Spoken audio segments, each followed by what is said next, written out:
Hello， 大家好，我係 Louis 啊。相信近期有留意開樓市嘅你，都知道唔同地方都有啲新盤推出緊啦。咁但係如果同時要揾有海景、商場、地鐵嘅新盤，相信最注目嘅就係我身後嘅日出康城海堤灣。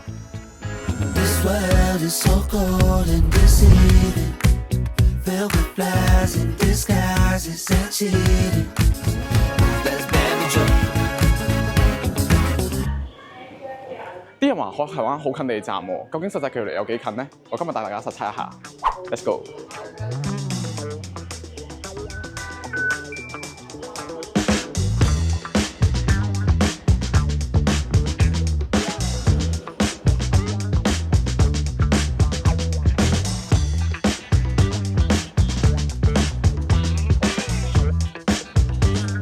行到屋苑其中一個大門位置2分鐘，又真係幾近喎。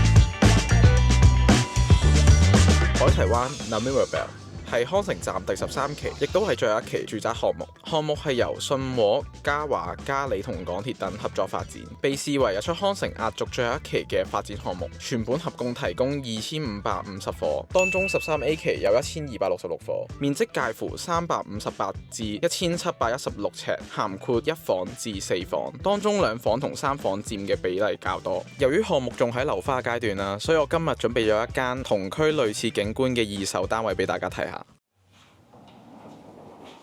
係啦，嚟到一個同類型嘅1202尺嘅海景4房雙套連工人套嘅單位啦。好啦，咁呢個客廳咧就由以呢啲直廳去設計啦，咁啊客飯廳分明啦，即係行出露台啦。咁呢個單位嘅海景景觀咧，同嚟緊嘅海堤灣咧都比較相似嘅。咁遠少少咧會望到呢個南塘海峽啦，再過少少咧就會去到我哋對面講到嘅小西灣，或者去到最遠中環 FC 嘅景觀。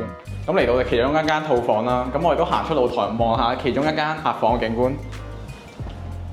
咁呢一個景觀咧就類似海堤灣向西北單位嘅景觀嘅，咁可以由右邊開始睇起啦。足球訓練學院啦，將軍澳嘅市中心景觀啦，由至內海同埋跨灣大橋景觀嘅。咁單位有3間客房啦，咁除咗頭先嗰間連住套廁嘅客房之外咧，咁另外2間客房都係相連嘅。咁同頭先嗰間客房一樣啦，咁都係同向西北嘅景觀。又睇下主人房啦。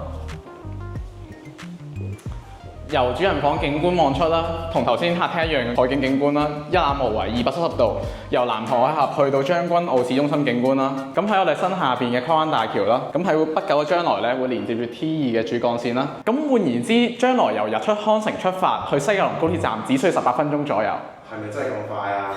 我班車就係告鐘，我哋一齊試下。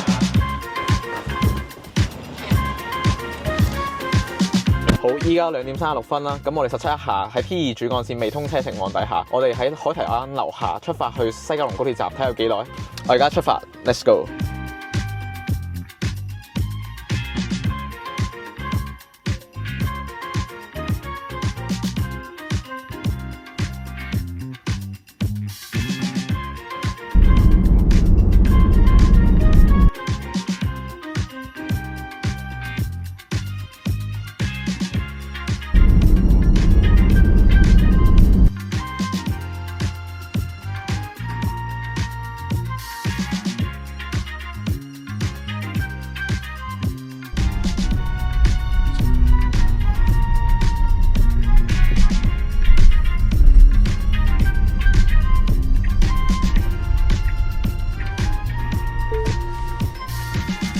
哇！